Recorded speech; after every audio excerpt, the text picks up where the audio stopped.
తిరుపతిలోని తిరుచానూరు సమీపంలో ఆలయాన్ని పూర్తి స్థాయిలో ధ్వంసం చేశారు. కొంతమంది శాండ్ మాఫియా అంటూ కూడా హిందూ సంఘాలంతా కూడా పెద్ద ఎత్తున ఇక్కడ నిరసన తెలియజేస్తున్నటువంటి పరిస్థితి. ఇదైతే తిరుచానూరు సమీపంలో ఉన్నటువంటి వారాహి అమ్మవారి దేవస్థానం పూర్తిగా రాత్రే వచ్చి ధ్వంసం చేసినటువంటి పరిస్థితి ఒకసారి మనం చూడొచ్చు. ఆ యొక్క దేవస్థానంలో ఉన్నటువంటి ఆ ఉత్సవమూర్తుల విగ్రహాలన్నీ కూడా తీసుకొని వచ్చి ఈ యొక్క స్వర్ణముఖి నదిలో ఈ యొక్క కుంటలో పడేసినటువంటి పరిస్థితి. గర్భాలయంలో ఉన్నటువంటి వారాహి అమ్మవారు కావచ్చు, శివుడి విగ్రహం కావచ్చు, ఇతర దేవతామూర్తుల విగ్రహాలన్నీ కూడా పూర్తి స్థాయిలో యొక్క ధ్వంసం చేసి మనం ఒకసారి వారాహి అమ్మవారి విగ్రహం చూడొచ్చు. పూర్తి స్థాయిలో ఆ యొక్క కాలు చేతులన్నీ కూడా కత్తులతో దాడి చేసి మొత్తం కూడా ఇచ్చేసినటువంటి పరిస్థితి. తీవ్ర స్థాయిలో అయితే హిందూ సంఘాలంతా కూడా పెద్ద ఎత్తున ఇక్కడ నిరసన తెలియజేస్తున్నారు. హిందువుల మనోభావాలు దెబ్బతీస్తున్నారంటూ కూడా ఆవేదన వ్యక్తం చేస్తున్నటువంటి పరిస్థితి. మనతో పాటు హిందూ సంఘ నేతలు ఉన్నారు. ఒకసారి వాళ్ళతో మాట్లాడేటువంటి ప్రయత్నం చేద్దాం. ఏం జరిగిందండి అసలు? ఖచ్చితంగా భూ కబ్జా. ఇప్పుడు భూమి వాల్యూ పెరిగింది. ఇది స్వర్ణముఖి నదీ పొరంబోక భూమి. నదికి సంబంధించినటువంటి భూమిలో ఎప్పుడైనా ఏ నదులు ఎక్కడైనా ఎత్తుకుంటే ప్రపంచం మొత్తం నదులు పక్కన గుడులు ఉంటాయి తప్పితే ఎవరు కూడా గింపలు ఉండవు. నది యొక్క ప్రవాహాన్ని మంచి దారిలో పెట్టి ప్రజలకు బాగుండాలని చెప్పి అక్కడ గుడులు కడతారు తప్పితే ఇంకేటి ఉండవు. ఈ నదీ పొరంబోక భూమిలో 4.5 ఎకరా ఎవరో తీసుకో అన్నారు. అందులో స్వామి గారు గత 8 ఏళ్లుగా వారాహి అమ్మవారి యొక్క ఆశీర్వాదంతో గుడి పెట్టి నడిపిస్తున్నారు. ఇప్పుడు వారికి ఆ భూమి యొక్క విలువ అమ్ముకుంటే అసలు నదీ పొరంబోక భూమి వాళ్ళు పని చేసుకోవాలి, అంతవరకే నీళ్ళు లేకపోతే, లేదంటే దాన్ని గవర్నమెంట్ స్థలం అది. దీన్ని ఎందుకు వాళ్ళు ఈ గుడిని ఇంత దౌర్జన్యంగా, అసలు యాక్చువల్గా చెప్పాలంటే నిన్న నైట్ ఉంటే వీళ్ళు ప్రాణాలతో కూడా ఉండేవాళ్ళు కాదు. ఇంత రాత్రి వీళ్ళు ఇంత ప్లాన్ చేసి అక్కడ గుడి ఆనవాళ్ళు లేకుండా నేలమట్టం చేసి మొత్తం గుడిని తీసుకొచ్చి ఈడ కాలువలో పడేశారా అంటే, అయ్యా నేను ప్రభుత్వాన్ని వేడుకుంటున్నా. ఇతను ఈ టీడీపీ మండల నాయకుడు ఎవరో అతను కిషోర్ గారి పేరు వినపడుతుంది. భయంకరంగా డబ్బులు తీసుకొని దీన్ని కాంట్రాక్ట్ తీసుకొని మరీ దీన్ని రాత్రి లేపించేశాడు అని. రాత్రి 1 గంటకి సిఐ గారు పెట్రోలింగ్ కూడా వెళ్ళి వచ్చారు. ఎందుకంటే 2 రోజుల కింద జరిగిన సంఘటన. నిన్న ఎఫ్ఐఆర్ కూడా అయింది.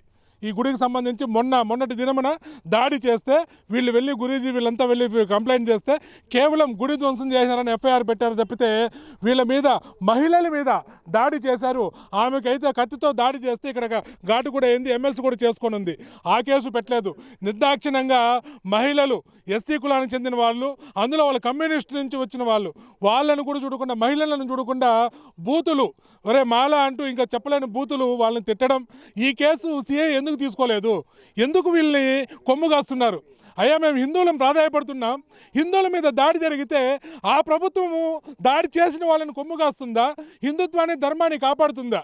పవన్ కళ్యాణ్ గారు, మీరు డిప్యూటీ సీఎం అయిన తర్వాత మీరు వేసినటువంటి మొదటి మాల ఏదైతే ఉందో వారాహి మాల, మీ వారాహి మాలకి ఇన్స్పైర్ అయ్యి, మీ యొక్క మంచితనానికి, దీక్షకి ఇన్స్పైర్ అయ్యి కమ్యూనిస్ట్ నుంచి ఉన్నటువంటి మన మహిళలు ఎవరైతే ఉన్నారో వాళ్ళు కూడా ఇక్కడ వారాహి మాత సేవకని ఇక్కడికి వచ్చింటే వారిని అనారాని మాటలు అంటూ కులంతో దూషిస్తూ వాళ్ళ మీద దాడికి వెళ్ళడం.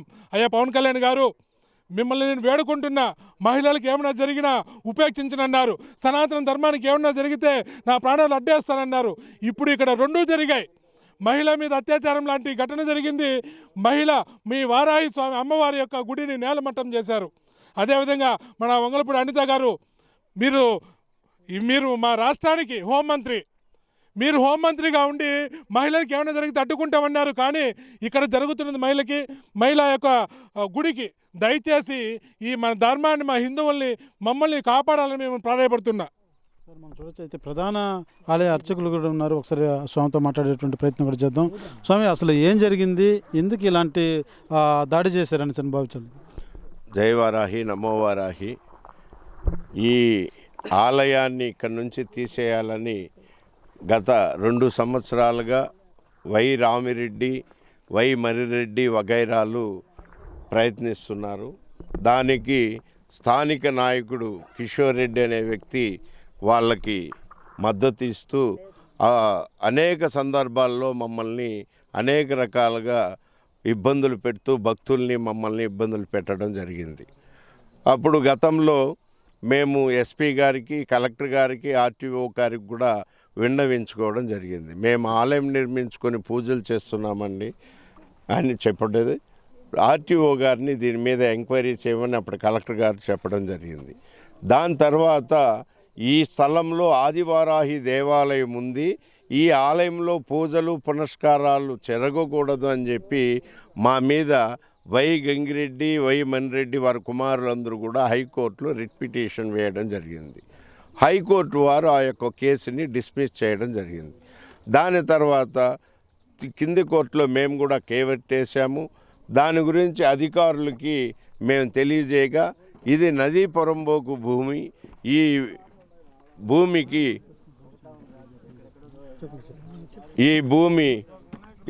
కాబట్టి మీరు మేము ఆ విషయాలను సమగ్రంగా చేసుకొని చేస్తామని చెప్పి చెప్పడం జరిగింది. నిన్నటి రోజు నుంచి, పోయిన నెల నుంచి దాడులు విపరీతంగా జరగడం స్టార్ట్ అయింది.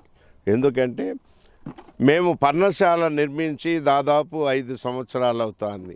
తాటాకులు, టెంకాయ ఆకులతో నిర్మించిన పర్ణశాల వర్షానికి, ఎండకి అది బాగా కుచించుకుపోయి అమ్మవారి విగ్రహము, పరివార దేవతల విగ్రహాలు తడిసి ముద్దవుతున్నాయి, భక్తులు కూర్చోవడానికి ఇబ్బందిగా ఉందని చెప్పి శాశ్వత ఆలయ నిర్మాణానికి శ్రీకారం చుట్టాము. అప్పటి నుంచి మా మీద విపరీతమైన దాళ్ళు చేయడము, ఇది ఎన్నిసార్లు మేము పోలీసు వారికి విన్నవించుకున్నా దానిపైన సరైనటువంటి స్పందన లేదు.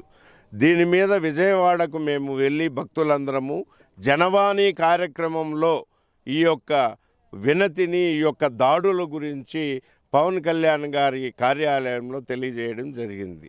అప్పుడు ఆయన అక్కడ ఉన్నటువంటి తోటా సుభాష్ అనేటువంటి నాయకుడు మన తిరుపతి జిల్లా ఎస్పీ గారితో మాట్లాడి ఆలయం పైన దాడులు ఏందండి అంటే ఎస్పీ గారు స్వామీజీని రమ్మని చెప్పండి, నేను మాట్లాడతానన్నారు. నేను ఇక్కడికి వచ్చి స్వామీజీ గారిని, ఎస్పీ గారిని కూడా కలవడం జరిగింది. ఎస్పీ గారు మీరు అదేమన్నా లీజుకు తీసుకున్నారా భూమి అంటే, అయ్యా లేదు, అది రివర్ బెడ్ అయినటువంటి ప్రాంతము, దాంట్లో అందరూ ఉన్నారు, మేము కూడా ఆలయాన్ని అందరి సౌకర్యార్థం నిర్మించుకున్నామని చెప్పాము, నేను చూస్తాను మీరు వెళ్ళండి అన్నారు.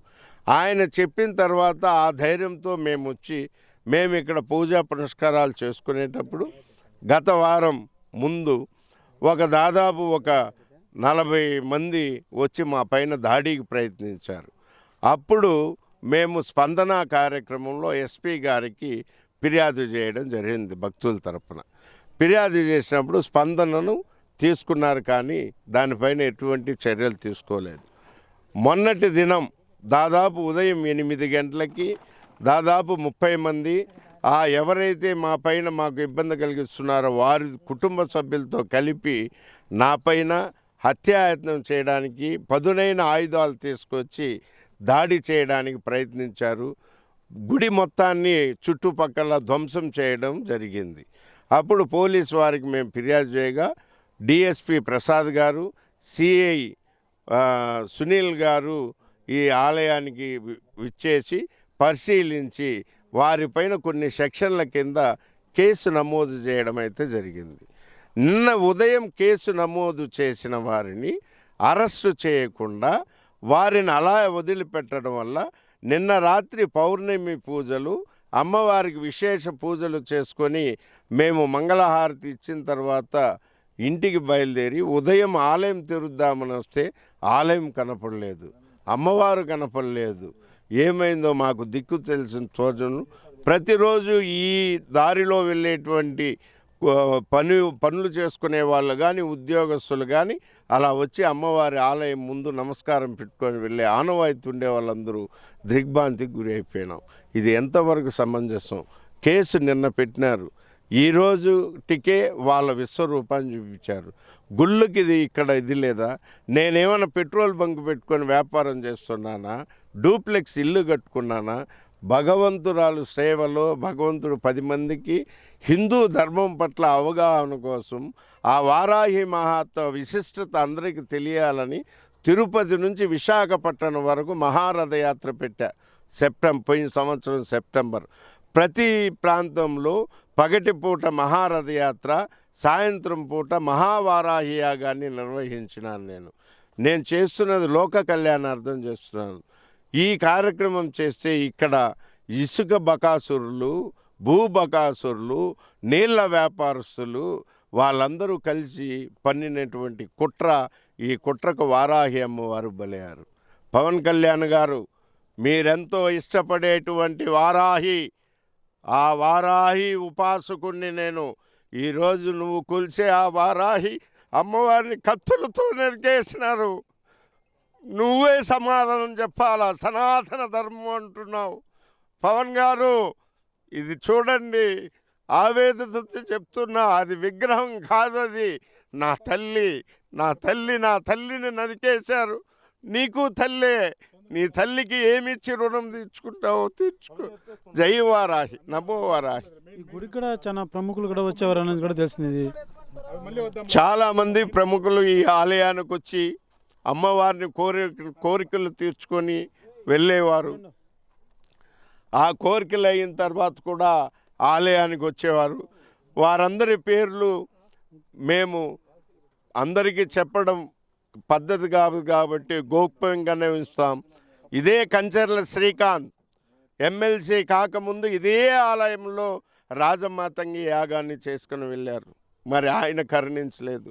పోయిన సంవత్సరం జూలై 30న ఈ ఆలయానికి కరెంటు మీటరు శాంక్షన్ అయితే ఇంతవరకు ఆలయానికి మీటర్ బిగించకుండా డిఈ చంద్రశేఖర్, ఏఈ గణపతి, మురళీనాయుడు వీళ్ళందరూ కలిపి, ఏడి జయప్రకాష్ వీళ్ళందరూ కలిపి ఈ అమ్మవారి ఆలయానికి ఇది రానియకుండా వాళ్ళు అడ్డుకున్నారు.